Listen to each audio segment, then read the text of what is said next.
고품격 날라리 방송 한준희 장전의 원투펀치 383회 1부 시작해보도록 하겠습니다. 두 분 오늘 아침에 어떤 경기 하고 오셨나요?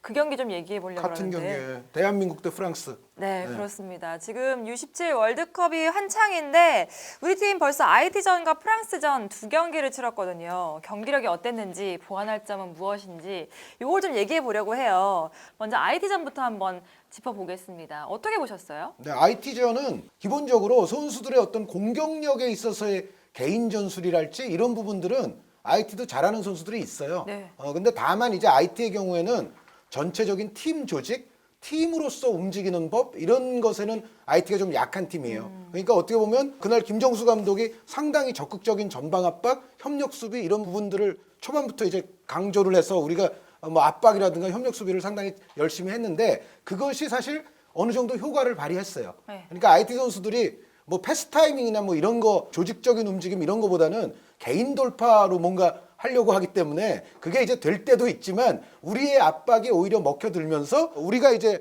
IT의 볼을 뺏어내서 공격할 수 있는 그런 흐름이 만들어졌거든요.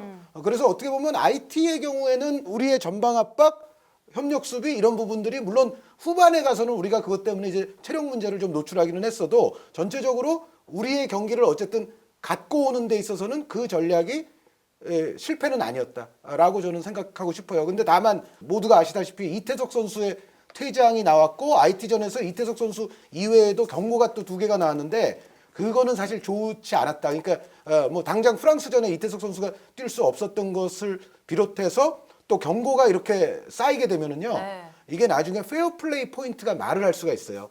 그러니까 예를 들어 지금 기준으로도 왜 3위 팀들끼리 또 순위표가 따로 있거든요. 3위 6개 팀 가운데 4개 팀까지는 이제 16강에 합류를 할 수가 있는 건데 이게 3위 팀 간의 순위표 만들 적에 예를 들어 승무패 골 득실 다득점 이거 똑같은데. 같을 수 있거든요. 그런데 그런 경우에 페어플레이 포인트로 이게 순위가 갈려요. 네네. 그래서 그런 상황이 있지 말라는 법이 없는데 그렇다면은 페어플레이 포인트를 첫 경기부터 좀 많이 잃고 간 거는 사실은 좋을 거는 없었다. 네. 예. 근데 지금 한국과 IT 2대1로 한국이 승리를 했는데 사실 뚜껑을 열어보기 전까지는 IT가 조금 약체가 아닐까 이렇게 생각해서 어떤 분들은 2대1 너무 어렵게 이긴 거 아니냐? 뭐 이런 얘기도 하더라고요. 근데 어쨌든 본선에 올라온 팀이고 네. 북중미에서 4강 안에 들어서 올라온 팀이기 때문에 저희가 단정 지을 수 없었지만 IT가 그래도 제일 만만하지 않냐고 하는 거는 몰라서 그랬던 거죠. IT에 대해서 IT 전력 분석을 못 해놓은 상황이었기 때문에 IT가 어느 정도 팀인가. 막상 저도 자료를 좀 많이 찾아보려고 여기저기 계속 찾았는데 사전에 받은 거는 사실 그쪽 명단이랑 프로필이었어요. 신장과 체중이 나왔던. 근데 수비수, 뭐 공격수 할 것 없이 다 170대 초반, 160대 후반에 아주 작은 키로 프로필이 돼 있어서 이거 어떻게 이 정도의 체격 조건으로 이 팀이 나올 수 있을까라고 했는데 막상 자료 조사를 하면서 경기를 어떻게 보게 됐어요. 봤더니 다 틀리더라고요. 네, 키들이. 훨씬 컸죠? 그럼요. 훨씬 키고 뭐 센터백들도 다 건장한 조건이 있고 뭐 수비형 미드필더 카를 상트부터 해서 다 신체 조건이 있는 선수들이 수비형 미드필더와 센터백에 있고 또 앞쪽에서도 힘 좋은 공격수도 있고 윙포들도 있고 개인 능력은 또 상당히 좋은 것을 확인을 했기 때문에 저는 그래서 그 IT를 준비를 하고 나서는 일단 우리가 이길 것 같긴 하다. 그런데 이거 자칫하면은 이기지 못할 가능성도 있다. 그만큼 IT 개인 능력들이 있었기 때문에 한방들이 있고 그래서 좀 조심은 해야겠다. 하지만 일단 소기의 목적을 달성하자. 그러한 느낌으로 경기에 임했죠. 근데 사실 IT전 같은 경우는 우리 선수들이 아시아 예선을 거쳤고 또 독일에서 전주훈련을 했고 또 잉글랜드 또 전주훈련 가서는 강팀하고도 붙었었어요. 네. 브라질이나 뭐 잉글랜드 같은 팀하고도. 그렇게 경험들을 쌓지만 아직까지는 이제 김정수 감독이 원하는 축구를 우리 선수들이 완전히 소화하고 있지는 못해요. 근데 제가 그래도 한 가지 다행스러운 점은 우리가 이번에 1차전 IT한테 2대1로 이기고 프랑스전은 1대3으로 졌는데 네. 어차피 우리가 전략적으로는 IT한테는 무조건 이겨야 된다. 근데 프랑스한테는 전략적인 승부를 하되 지지 말자. 하지만 질 가능성도 크다. 왜? 프랑스 전력이 워낙 좋으니까. 하지만 3차전 칠레는 꼭 잡자. 이제 이러한 전략이에요. 네네. 근데 어쨌든 1승 1패가 됐는데 그렇게 나쁜 결과라고 볼 수 없어요. 소기의 어떤 승률, 지금 승점은 쌌어요. 이제 칠레전을 우리가 타겟으로 또 잘 하고 있었기 때문에 잘 마무리를 해야 돼. 근데 그나마 저는 다행스럽게 생각하는 거는 우리 선수들이 첫 경기, 두 경기 하면서 실전을 치르면서 많이 배웠다고 봐요.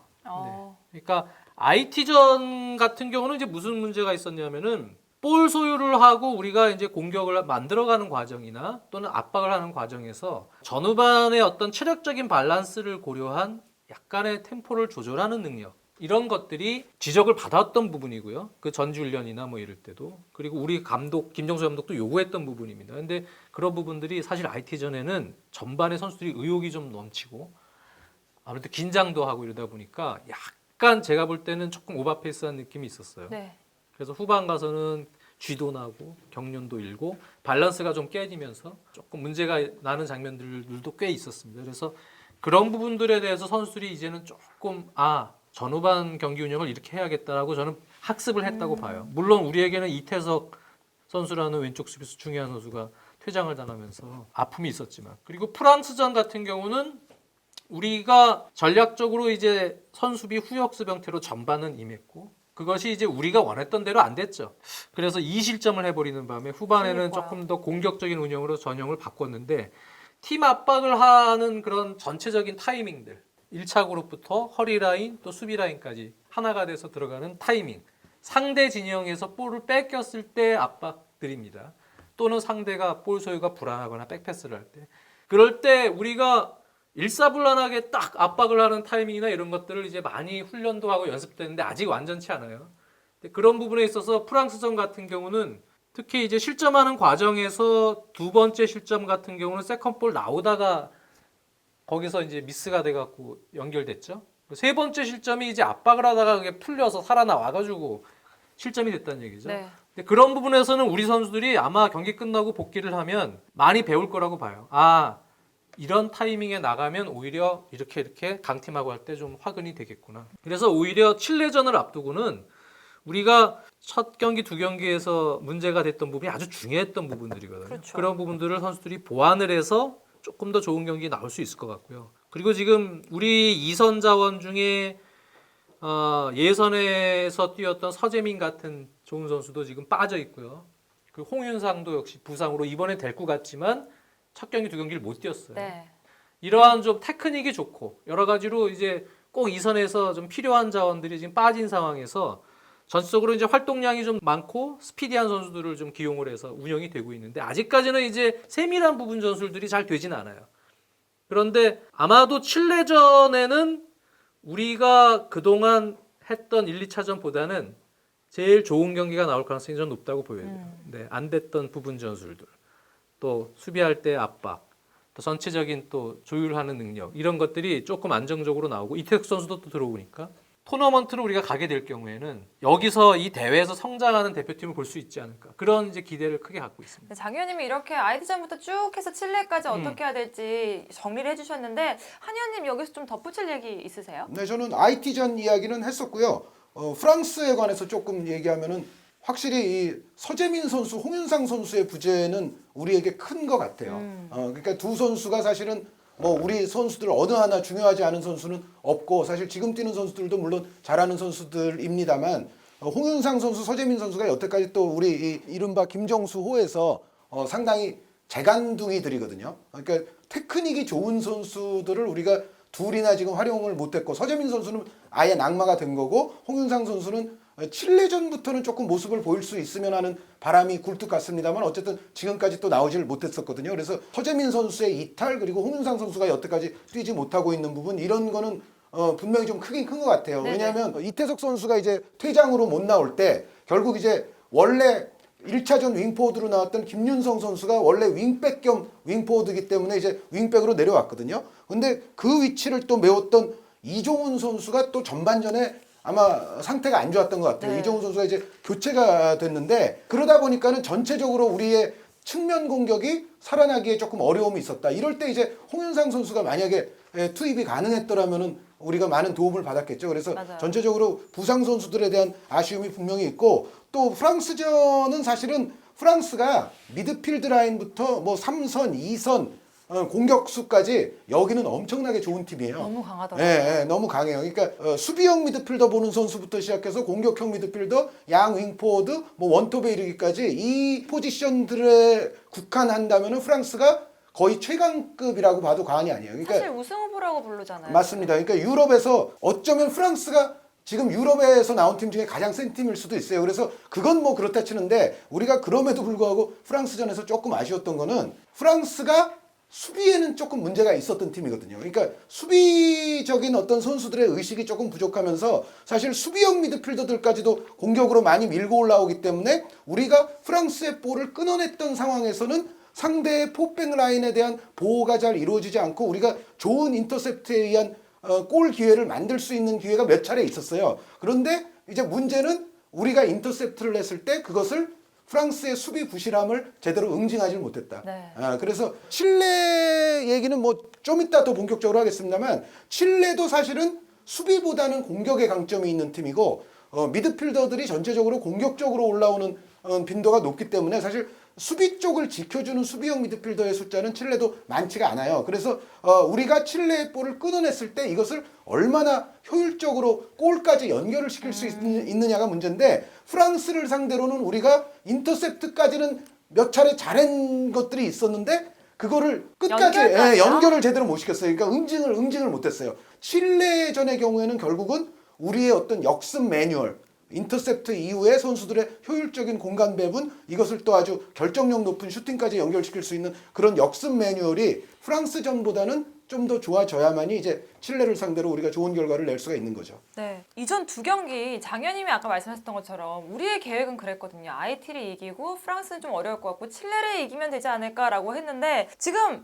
뭐 생각대로는 됐어요. 한 경기는 가져왔고 한 경기는 졌는데 칠레가 IT를 이기면서 갑자기 조 3위가 됐단 말이에요. 그리고 이제 칠레가 IT를 2골 차로 이겼고 네. 우리는 IT를 1골 차로 이겼고 그러니까요. 그런데 이제 다만 우리에게는 그래도 긍정적인 것은 프랑스전에서 우리가 만회골을 하나 터뜨렸다는 거예요. 이런 게 다 그나마? 나중에는 차곡차곡 쌓여서 경우의 수가 발생할 수 있기 때문에 네. 만회골 하나는 굉장히 컸지만 전체적으로는 결국 우리는 지금 득실이 마이너스 1이 돼버렸고 칠레가 지금 제로가 됐거든요. 그래서 일단 우리가 지금 3위는 됐어요. 그런데 여기서 일단 뭐 무승부를 거둬서 1승 1무 1패 4점이 되면 다른 조 3위들과 아마 괜찮은 승부는 할 수는 있을 거예요. 근데 이제 우리에게 가장 최악의 상황은 칠레에게 패하면 안 될 것 같아요. 왜냐하면 지금도 골 득실이 마이너스 1인 상태인데 칠레에게 우리가 만약에 뭐 생각하기도 싫지만 패하는 거를 가정을 해보면 그러면 이게 마이너스 2, 마이너스 3 아래쪽으로 더 내려갈 거 아니겠어요? 그 정도 골 득실로는 다른 조 3위를 못 제칠 가능성이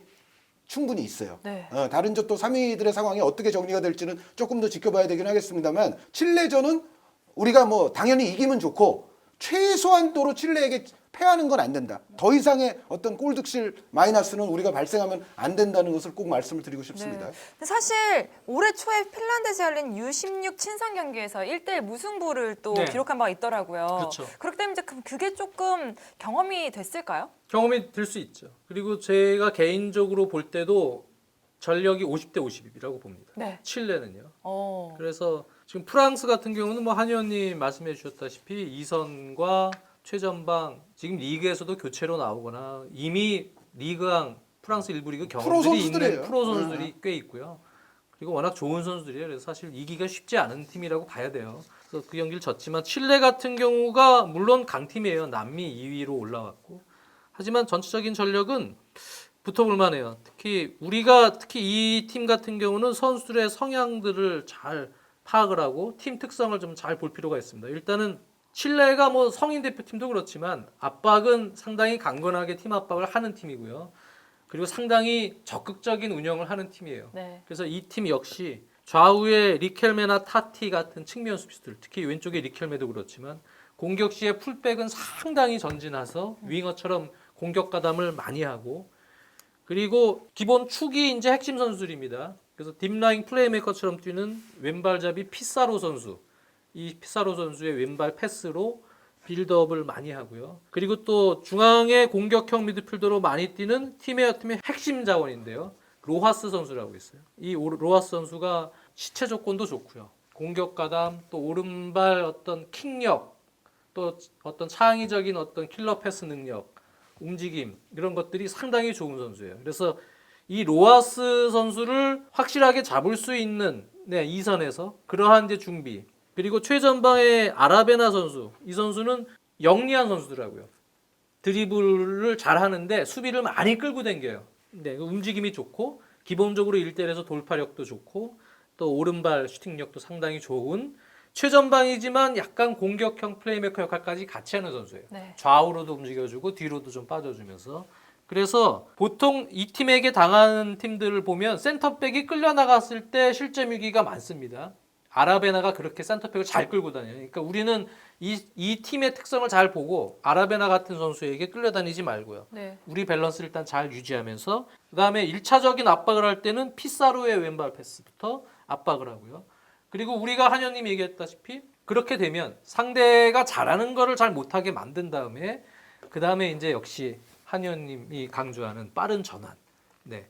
거기서 우리가 사이드를 좀 넓게 공략할 수 있는 운영 속에서 아마 발빠른 선수들을 좀 이날도 배치를 시킬 것 같아요. 그래서 특히 최민서 선수 정도면 이 프랑스 같은 팀 센터백은 마치마와 쿠아시인데 192, 189 체육 조건들이 워낙 좋고 그래서 최민서 선수가 사실 국내에서는 포스트 플레이를 할 때 다 힘으로 이기는 선수인데 네. 그 작아 연령대, 보였죠. 그 프랑스전에서는. 연령대에선 네. 프랑스 센터백들한테는 너무 몸집이 너무 힘들어했어요. 커서. 그런데 칠레는 구테레스랑 곤잘레스 라인인데요. 저는 최민수 선수가 충분히 할 수 있다고 봅니다. 그래서 최민수 선수가 포스트 플레이 역할을 잘 해주고 그다음에 빠른 전환, 상대방이 또 잘하는 어떤 전술적인 부분들, 네.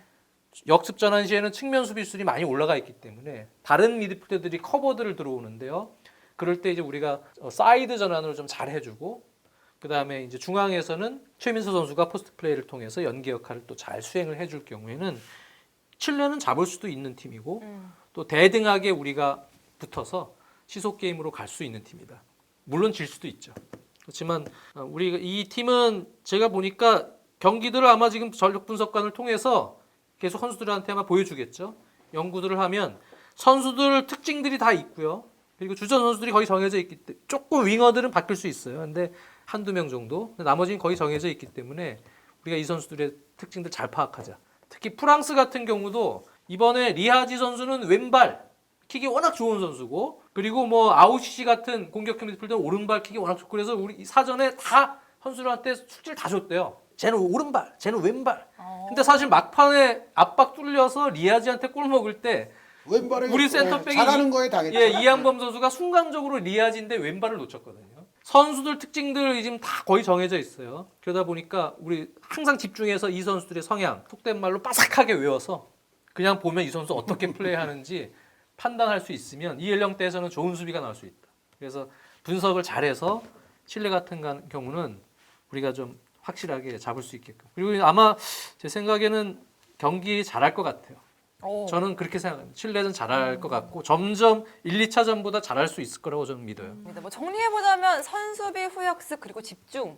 선수비를 어느 정도 하게 될지는 모르겠어요. 왜냐하면 저도 장 의원님하고 정말 제가 하려던 말인데 5대 5다. 이 두 네. 팀은 그야말로 백중세의 전력이라고 보고 이 경기는 기본적인 뭐 전력상으로 보면 우리가 못할 이유가 전혀 없고 그리고 뭐 우리 선수들이 20세 이하 형들 롤 모델로 하지 않습니까? 그런데 20세 이하 형들 했던 걸 보면 조별리그에서도 결국 가면 갈수록 잘하면서 그것이 나중에 이제 결승전까지 가게 된 비슷한 원동력이잖아요. 패턴이었어요. 그래서 우리 2세대 선수들도 뭐 그것을 재현하지 말라는 법이 전혀 없다고 생각을 하고요.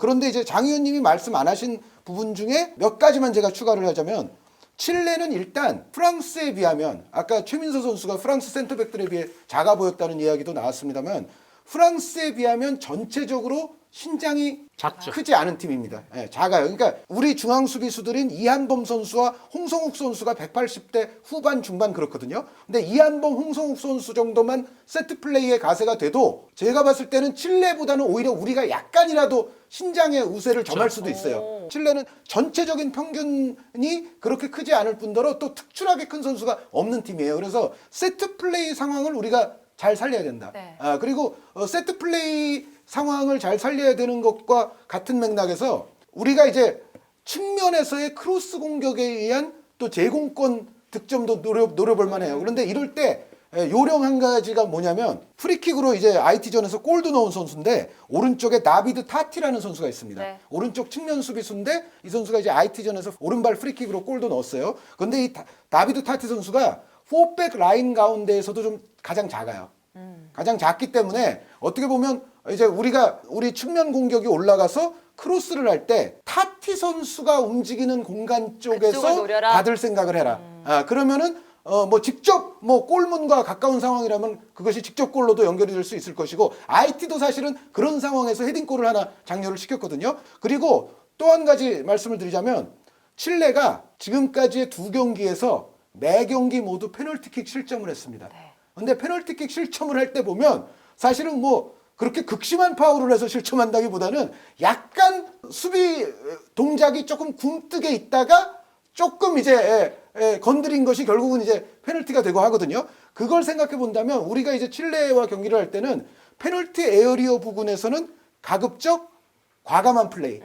그렇다면 칠레는 매 경기 페널티를 하나씩 지금 내줬기 때문에 본인들이 가장 잘 알 거예요. 이 페널티에 대한 부담이 분명히 있을 겁니다. 우리가 그런 상황을 잘 이용해서 특히 페널티 에어리어 부분에서 과감한 침투나 돌파 동작을 자꾸 해준다면 그러면은 이제 페널티에 대한 지금 약간 트라우마가 있을 가능성이 네네. 있는 칠레 수비는 어려워질 수밖에 없다. 그래서 상대의 페널티 트라우마를 우리가 충분히 좀 활용을 할 수 있다는 생각을 해보고요. 그리고 이제 세트 플레이가 이제 우리의 득점 기회가 됨과 동시에 우리에게 또 위험한 상황이 되기도 합니다. 왜냐하면 칠레가 여태까지 경기를 했던 걸 보면 신장들이 그렇게 크지는 않지만 세트 플레이에서 뭔가 만들어내는 트릭 플레이 있잖아요. 네. 그런 거는 제가 봤을 때는 준비한 가짓수가 꽤 있는 팀이에요. 이미 그러니까, 남미 예선에서요 3번 그렇게 했어요. 센터백만 구티에레즈랑 곤잘레스가 181이고요. 타티 168, 리켈메 172, 측면 풀백들 다 작고요. 대부분 작기 때문에 이 팀이 셋피스 때 그렇게 발로 움직여줘서 만들어내는 3자 플레이를 한 3가지 패턴으로 남미 예선에 썼단 말이죠. 우리가 그거를 분석을 했을 거예요. 그러니까 우리 선수들은 그 패턴에 속으면 안 됩니다. 네. 움직여주는 선수들을 확실히 잡을 수 있게끔. 그러니까 우리의 세트 플레이에서는 우리가 좀 피지컬을 활용해서 우리가 득점을 노려야 되겠지만 상대에게도 너무 가까운 지역에서 불필요하게 우리가 세트 플레이를 많이 허용하게 되면 네. 칠레의 트릭 중에 하나에 우리가 뭐 넘어갈 수 있다. 분석을 했다고는 해도 경기 중에는 순간 그게 그쵸. 거기에 조심해야죠. 속아 넘어갈 수가 있거든요. 그래서 칠레가 세트 플레이 시에 키보다도 오히려 그런 부분을 충분히 갖고 있는 팀이라는 건 우리가 염두에 둬야 되고요. 그리고 이제 우리가 공격을 할 때 아까도 제가 한번 드린 말씀인데 칠레가 그 장 의원님 말씀하신 그 비센테 피사로 선수를 맨 아래쪽에 후방 플레이메이커 겸 수비형 미드필더처럼 두는 그런 포진, 그리고 앞쪽에는 이제 박스 투 박스 내지는 공격형에 가까운 미드필더 2명을 두고 있거든요. 그래서 칠레 역시도 양 윙백이 공격 가담 많죠. 그리고 미드필더 2명도 올라가는 성향이 많죠. 그러다 보면은 우리가 끊어서 역습하면은 피사로 선수 말고는 피사로와 센터백 둘밖에 안 남는 장면이 네. 나올 수가 있어요. 그런데 요게 프랑스전에서도 사실 비슷했거든요. 프랑스전에서도 우리가 인터셉트 했을 때 프랑스 수비가 몇 명 없는 장면도 있었는데 그 상황에서 우리가 프랑스전에서는 결정을 못 지었어요. 안타깝게도. 그런데 칠레 역시도 팀 성향으로 봤을 때는 후방 플레이메이커와 센터백들을 제외한 나머지 선수들이 모두 무게중심이 앞쪽으로 쏠리는 시간대가 많아요. 그런데 그렇게 본다면 우리가 끊어냈을 때는 상대가 쫓아오지 못하는 우리가 충분한 효율적인 공간 배분을 해서 선수들이 침투에 들어가서 뭔가 이거를 칠레전에서는 골까지 엮어낼 수 있는 그런 마무리가 반드시 나와줘야 될 거라고 생각이 듭니다. 남미 예선부터 쫙 전경기 최대한 영상을 확보를 해서 분석을 다 하면 패턴들이 나오거든요. 수비 전환될 때 약점들이 다 있어요. 그러니까 이 팀 같은 경우는 우리가 철저히 준비를 하면 맞춤형 경기 운영을 할 수 있다. 한 가지만 더 말씀드리자면 물론 이건 김정수 감독 및 코칭 스태프가 가장 잘 알고 있겠지만 정상빈 선수가 이제 한국팀의 올레구나 솔샤르예요. 한국팀의 슈퍼 서브로서 선발 라인업보다도 골을 많이 넣는 뭐 슈퍼 서브 이렇게 돼 있긴 한데 정상빈 선수를 한번 선발로 써보는 것도 선발 가능하죠. 네, 홍윤상 선수가 아직까지도 이제 없으니까. 몸 상태가 마땅치 않다면 홍윤상 선수가 나올 수 있으면 그게 가장 또 베스트가 될지도 모르지만 어쨌든 홍윤상 선수가 바로 투입할 상태가 아니라면 정상빈 선수를 한 번쯤은 선발로 써보는 것도 나쁘지 네. 않을 것 같다. 왜냐하면 정상빈 선수가 우리 선수들 가운데서는 가장 빠른 선수 축에 속해요. 그렇죠. 물론 문준호 선수도 있습니다만 정상빈 선수가 골만 잘 넣는 게 아니라 스피드가 있거든요. 그런데 상대 윙백들의 공격 성향을 고려해 본다면 정상빈 같은 스타일의 윙포워드가 한 명쯤은 선발에서부터 들어가야 상대 윙백의 뒷공간 약점을 우리가 공략하는데 쉽지 않을까. 근데 조금 이제 우려점도 있긴 있어요. 우리가 AFC 아시아 챔피언십 예선 때 5경기가 다 이제 정상빈 조커고, 그다음에 독일 훈련 전지 훈련 가서 바이에른 뮌헨하고도 19세 이하 팀하고도 붙고 뭐 라벤스부르크전 뭐 많이 했어요. 프라이부르크 1860 뮌헨. 근데 딱 한 경기 선발로 나왔어요. 네. 정상빈 선수가. 그리고 잉글랜드 평가전 때도 3경기 다 조커로 나왔거든요. 정상빈 선수는. 그러니까 이제 선발 경험이 한 경기 있었어요. 지금 많은 경기들을 했는데, 그러니까 좀 부담은 있을 거예요. 지금 했던 패턴에서 갑자기 정상빈 선수를 선발로 쓰는 것은. 하지만 한의원님 얘기대로 정상빈 선수를 조금 일찍 교체해더라도 한 60분 정도나. 그래도 왜 그러냐면 칠레가 아마 초반부터, 이 팀은 초반부터 상당히 공격적으로 운영이 될 가능성이 높아요. 그러다 보니까 정상민 선수를 조금 좀 오랜 시간 많이 활용하는 것도 전 나쁘지 않는 방법이라고 보여져요. 네. 그래서 한의원님 의견에 저는 찬성하는 편입니다. 그리고 저는 정말 꼭 이겨서 16강에 올라가서 U17은 사실 많이 안 보잖아요. 근데 점점 더 이제 집중을 하고 볼 수 있는 기회가 많아져서, 원래 국민들이 응원을 하면 선수도 더 잘하지 않습니까? 그래서 그런 결과를 좀 냈으면 좋겠다, 이런 생각이 듭니다. 이렇게 U17의 월드컵에 대한 얘기를 좀 해봤고요. 이제 넘어가도록 할게요. 승부 예측 결과부터 확인해봐야 되겠죠? 382회인데 3명 중에는 제가 선전했습니다. 맞아요. 네. 한의원님이 무승부를 다 했다가 올꽝. 요새 올꽝이 한의원님이 예, 꽤 갑자기 있죠. 많아지고 있어요. 많아지고. 네. 예, 예. 요새 좀 힘드신가 봐요.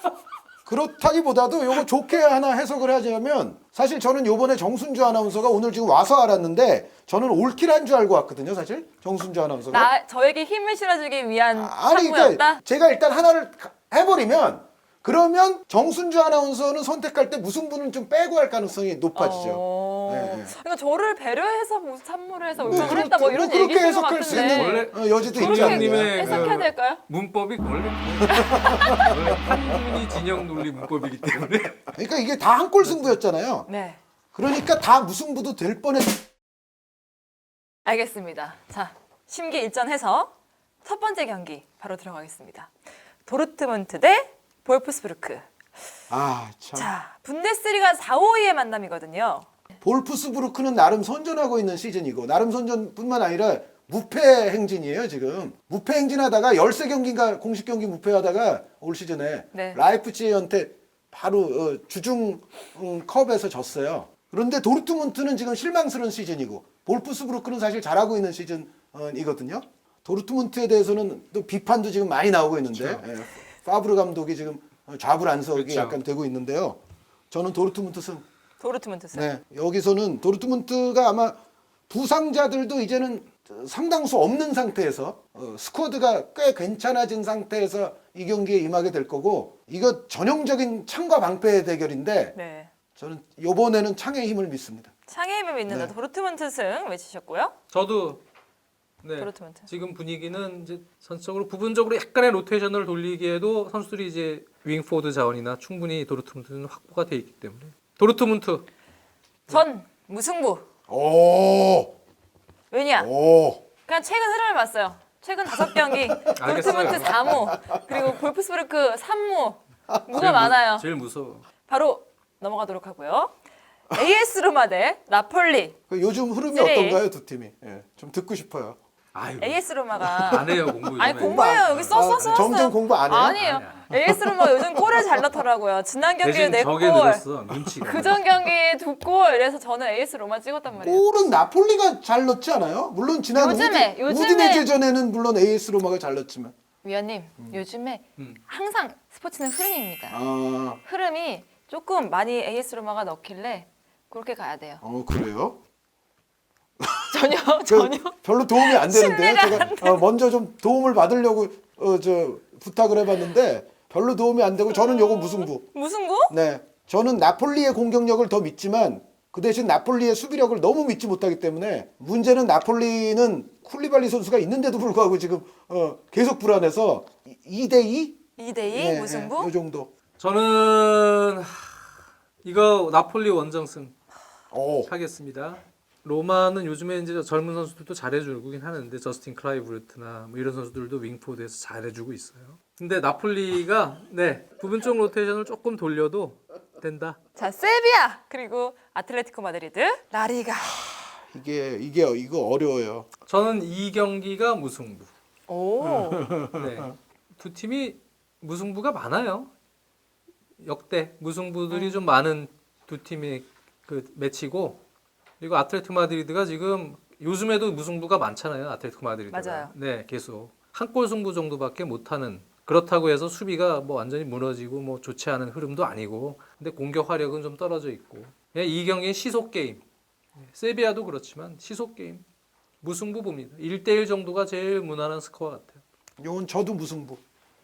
이건 무승부 볼 수밖에 없을 것 같아요. 네. 그러니까 라몬 산체스 피스후아는 기본적으로 뭐 원정팀에게 쉬운 것이 아니고요. 아틀레티코가 공격도 공격이지만 지금 또 주전 중앙 수비 라인업도 지금 부상이라 사실은 아틀레티코가 수비적으로도 완전 무실점하기는 조금 또 어려울 수가 있고요. 그런데 상대적으로 오히려 세비야를 상대로 한다면 아틀레티코가 저는 골은 터뜨릴 거라고 봐요. 네. 그래서 오히려 생각보다 이 경기도 한 2대2 뭐 이런 승부가 될 수도 있을 거는 같아요. 그런데 어쨌든 한쪽으로 쉽게 손들기는 좀 어렵다. 이 경기가. 네. 그럼 저도 무승부. 요거는 눈치를 본 거예요. 지금 아니 보세요, 여기 써놨어요. 무승부인데 물음표가 지금 2개나 있어요. 알았어요. 과연 이거는, 이게 뭘까? 요거는 네. 그러니까 딱 봐서 이제 대세를 본 거야. 이거는 누가 맞겠다라고. 두 분의 얘기를 들어서 하여튼 무승부 했습니다.